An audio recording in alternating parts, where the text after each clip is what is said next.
The former king of R&B will sit in prison until the age of 85, according to the sentence handed down at a federal trial. Disgraced Grammy Award-winning musician and record producer R. Kelly received a prison sentence in late June 2022. The sentencing in a Brooklyn courtroom came roughly 1 year after Kelly, born Robert Sylvester Kelly, was convicted on 8 counts of sex trafficking and 1 count of racketeering. Rumors of sexual misconduct linked to the songwriter behind hits like Trapped in the Closet and I Believe I Can Fly first emerged in the 1990s. In 1994, Kelly allegedly married the late R&B singer Aaliyah when she was 15 and he was 27. The illegal marriage was annulled a short time later, and Aaliyah died in a plane crash when she was only 22. Over the years, a number of accusations of sexual misconduct were levied against Kelly, but most were settled out of court. Beyond the court of public opinion, Kelly stayed largely out of legal trouble and managed to maintain a successful career in music until 2002, when the Chicago Sun-Times received an anonymous videotape in which Kelly could be seen having sexual contact with a minor. This report led to child pornography charges against the singer, to which the singer pled not guilty. Kelly was indicted, but eventually acquitted of those child pornography charges in 2008. In addition to the prison sentence R. Kelly received in June 2022, the musician, who has been behind bars since 2019, was also ordered by the court to pay a $100,000 fine. Kelly also stands accused of child pornography and obstruction of justice. As of this report, that trial is set to begin in Chicago on August 2022. Prior to Kelly's 2008 acquittal on child pornography charges, allegations of domestic abuse were levied against the musician by his then-wife.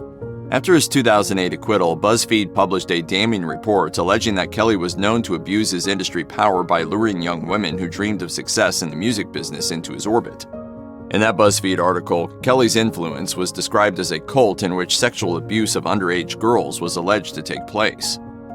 In the aftermath of the Me Too movement, accusations of sexual misconduct continued to pile up against Kelly, and support from the broader music industry faltered. In 2019, the documentary series Surviving R. Kelly premiered on the Lifetime cable network. In it, a number of women recounted their experience of inappropriate sexual encounters and abuse from R. Kelly when they were minors. Also in 2019, Kelly maintained his innocence to Gayle King of CBS News. I'm fighting for my life! At the June 2022 hearing, R. Kelly was sentenced to 30 years in prison for 8 counts of child sex abuse and 1 count of racketeering. Kelly's defense claimed that their client had a traumatic childhood during which he experienced domestic violence and sexual abuse. The defense also alleged that Kelly had literary deficiencies and was, quote, repeatedly defrauded and financially abused, often by the people he paid to protect him. According to the prosecution in the case, Kelly used his fame, fortune, and prominence in the music industry to take advantage of children and young women for his own sexual gratification. An accuser of Kelly spoke at the hearing during which the singer received his sentence. The unnamed person said, "You made me do things that broke my spirit. I literally wished I would die because of how low you made me feel."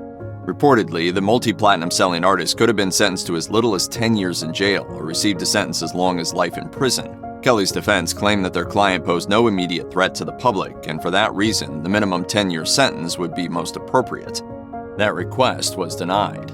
Even after being given his 30-year sentence, Kelly's troubles still aren't over. In addition to charges of child pornography and obstruction of justice charges in Chicago, Kelly must now also stand trial for sex abuse charges at the state level in both Illinois and Minnesota. If you or anyone you know has been a victim of sexual assault, help is available.